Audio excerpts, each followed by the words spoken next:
The romantic notion of Beethoven is almost that of an extraterrestrial. He has no predecessors, he has no successors. He's a mystery, not a once in a lifetime, but once in the entire universe phenomenon, and is completely inexplicable. And there's no way that you could consciously set out to create another Beethoven. That is far from the truth. The 18th century, as we have seen before, was a time of great fervor, striving towards wisdom, equality, truth, and freedom. At the time, even members of the aristocracy were recruited to these ideas. The Holy Roman Emperor, for the first 20 years of Beethoven's life, was Joseph II. Joseph wrote that he really truly did believe that all men were born equal, even though he was born to be emperor. He was the patron of Mozart, sponsored many of his works, and signed an edict of toleration, of religious toleration, inspired, at least in part, by the great Moses Mendelssohn. Mendelssohn's humanity and great creative intellect forced a change in the attitude towards Jews. When Joseph died in 1790, the 19-year-old Beethoven was assigned to write a cantata honoring his life.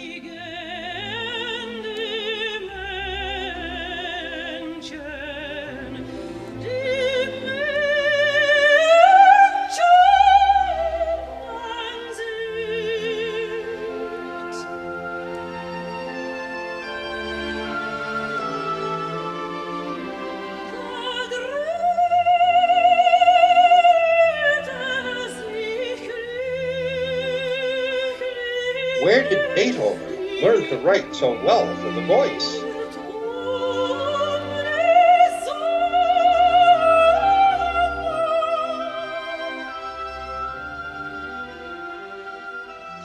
Emperor Joseph II had a younger brother, Max Franz.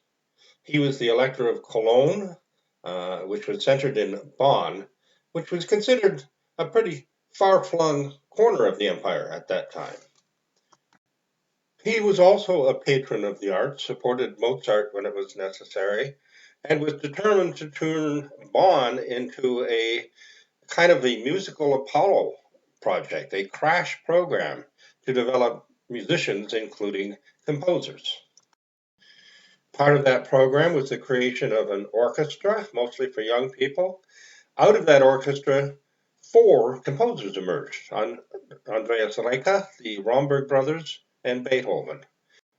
The orchestra was a cauldron, a project to create composers, and it took 3 good ones in order to get one great one. He also developed the university in Bonn to a high level, and he took the National Theater, which had been a court theater, and made it a public theater so that all could attend. It was an excellent theater. The director of it was a man named Georg Friedrich Wilhelm Grossmann.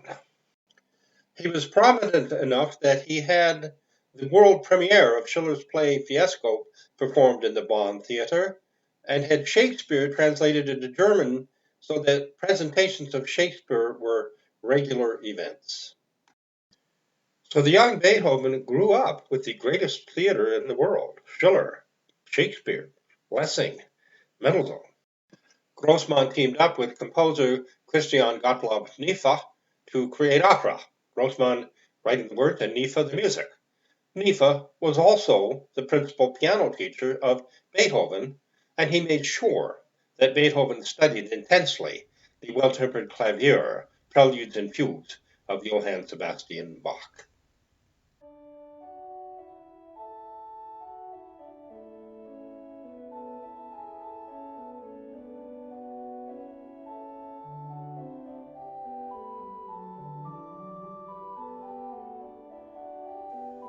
What you are listening to is a fugue for organ that may sound like Bach or one of his contemporaries. It's actually a little too simple for Bach, but it was written by Beethoven at the age of 14 in order to qualify for the position of assistant organist at a church in Bonn. The standards were high back then. Beethoven received a very rigorous training in Bonn. Neefe, besides being an opera composer and Beethoven's teacher, was also a leader in the Lesegesellschaft, the reading society, which were prospering all over Germany at the time. The society had a great collection of books. Everybody was welcome to join, no charge, and all were considered equal. Rank and station did not apply in the reading societies. At least one-third of the members of the orchestra that Beethoven played in were members of the reading society.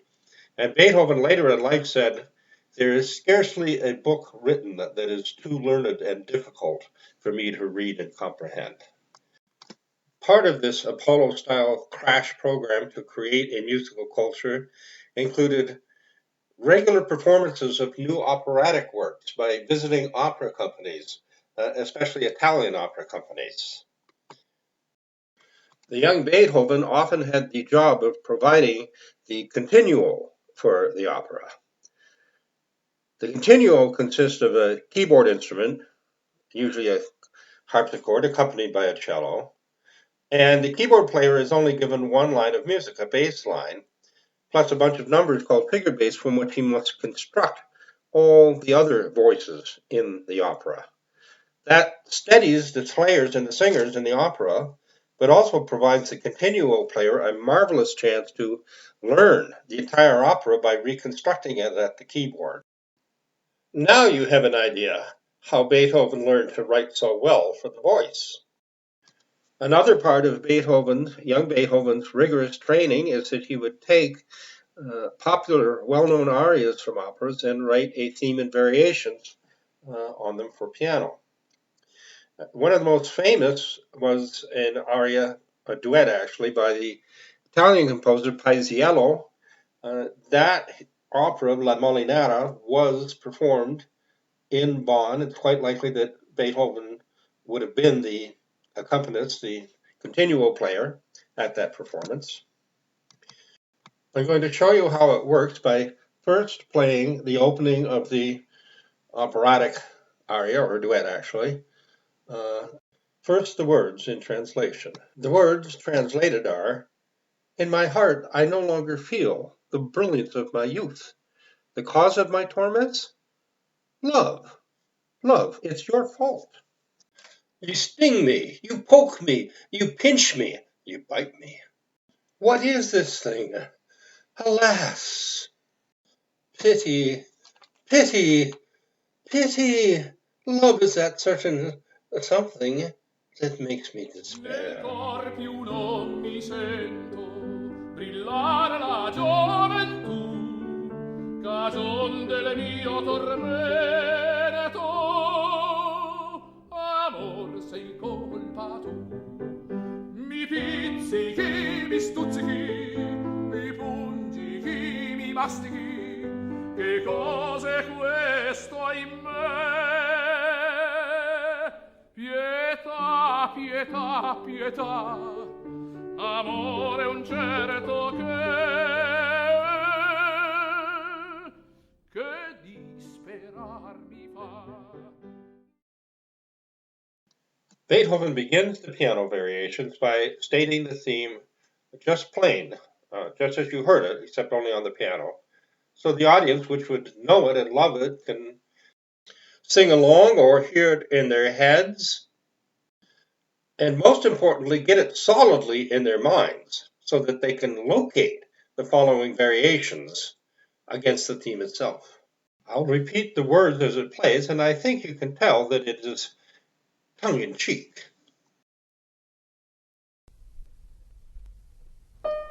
In my heart, I no longer feel the brilliance of my youth. The cause of my torment? Love. Love, it's your fault. You sting me. You poke me. You pinch me. You bite me. What is this thing? Alas, pity, pity, pity. Love is that certain something that makes me despair. Once the theme is firmly established in the listener's mind, Beethoven begins a series of variations. The first, which was often the case, is a florid one where the opera singer doesn't just sing it simply, but sings it with decoration, coloratura. Try to hear the theme in your mind as you imagine the opera singer cutting loose.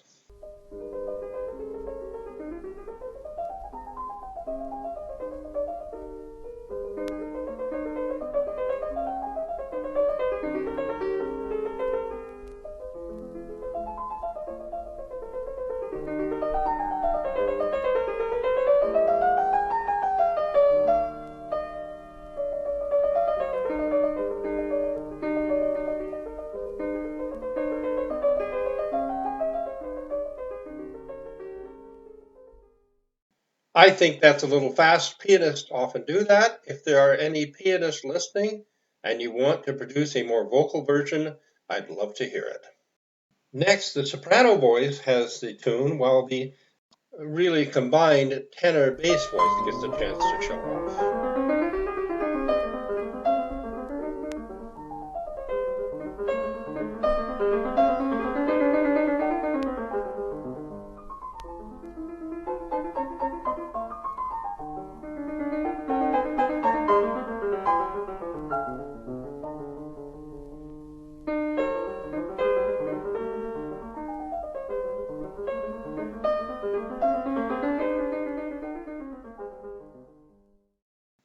I won't play all the variations. He also includes, which was standard at the time, a minor key variation where the self pity in the words is really brought out.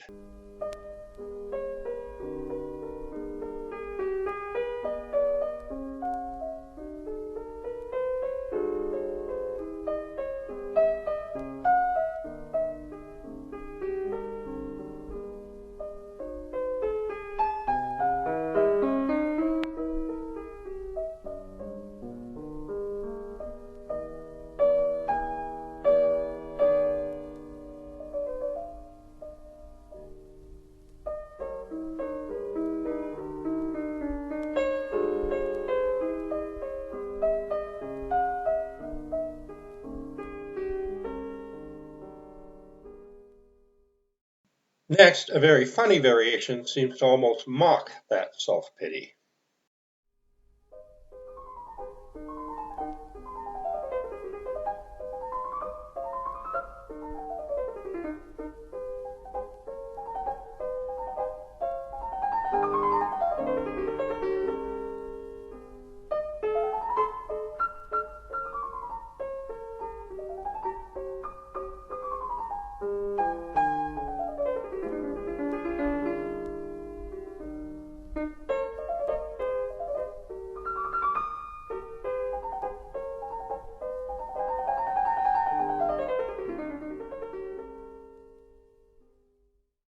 The final variation is a tour de force.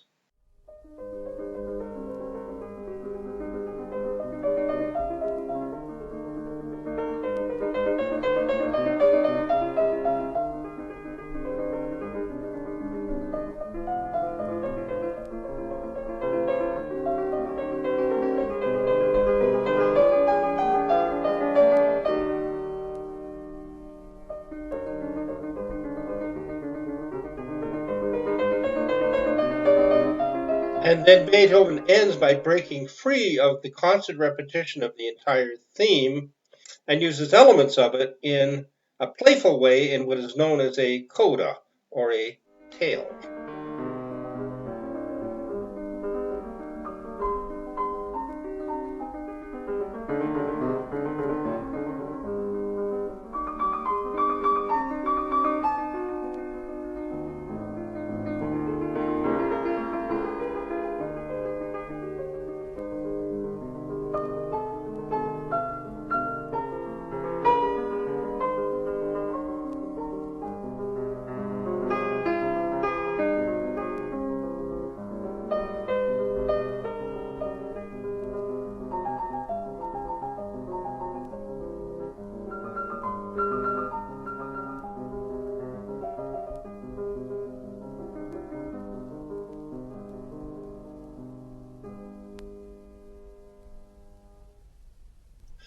We don't know exactly when this was written, it's without opus number, but whether it was at the time or later, I think it's almost certainly in response to Paisiello's uh, performing of this opera at Bonn, where Beethoven could easily have been the accompanist, the continuo player. As you can hear, it is out to educate the audience to develop their ability to concentrate and think and follow the development of an idea, but not in a stern, austere way, in a playful and loving one. Next, we shall learn how all of this ferment played into Beethoven's unprecedented notion of the heroic.